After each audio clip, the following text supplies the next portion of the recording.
আসসালামু আলাইকুম ভিউয়ার্স। আমি আজ দেখাবো কিভাবে একটি চ্যানেলে বিভিন্ন ধরনের লিঙ্ক অ্যাড করতে হয়, যেমন ফেসবুক, গুগল প্লাস, তারপরে বিভিন্ন ধরনের ব্লগ। এ ধরনের লিঙ্কগুলো কিভাবে অ্যাড করতে হয়। যেমন আমি আমার মাই চ্যানেলে গিয়েছি, আমি দেখতে পাচ্ছি এখানে গুগল প্লাস, ইউটিউব, ফেসবুক এই লিঙ্কগুলো কিভাবে অ্যাড করা হয়েছে, এটা আসলে আমি দেখতে যাচ্ছি।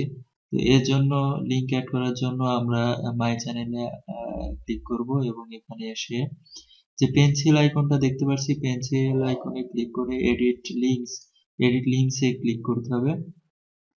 এডিট লিঙ্কস এ ক্লিক করার পরে আমার এখানে দেখতে পাচ্ছেন যে এখানে আমার ৩ টা লিঙ্ক দেওয়া আছে। যদি আমি আমার ৩ টা এখানে যদি ৩ টা লিঙ্ক আমি না দিতাম, তাহলে শুধু এড বাটনটা থাকতো, অর্থাৎ 5 এর নিচে এড বাটনটা থাকতো। এড বাটনটা ক্লিক করে যেটা দিতে হবে, যে আমি যদি ইউটিউবের লিঙ্ক দিই তাহলে ইউটিউবের লিঙ্কটা, যেমন আমি আমি আমার চ্যানেলের লিঙ্কটা যদি দিয়ে দিই, তাহলে এটা এখান থেকে কপি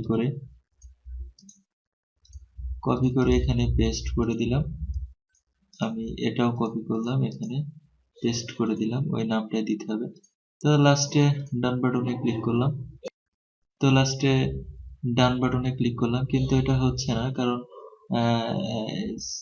দুইটা হবে না, একই লিঙ্ক।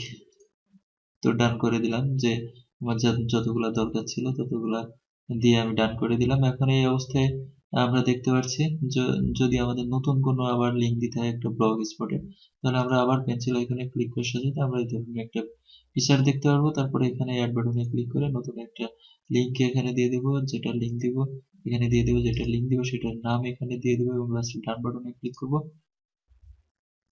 তাহলে আমরা এখানে সঙ্গে সঙ্গে দেখতে পারবো যে এই ধরনের লিঙ্কগুলা চলে এসেছে। আমরা এখানে ক্লিক করে আমাদের কাঙ্ক্ষিত লক্ষ্যে চলে যেতে পারবো। এভাবে আমরা ইউটিউব চ্যানেলে আমরা বিভিন্ন ধরনের লিঙ্ক এড করে থাকি। বন্ধুরা, ভালো লাগলে সাবস্ক্রাইব করবেন। ধন্যবাদ সবাইকে।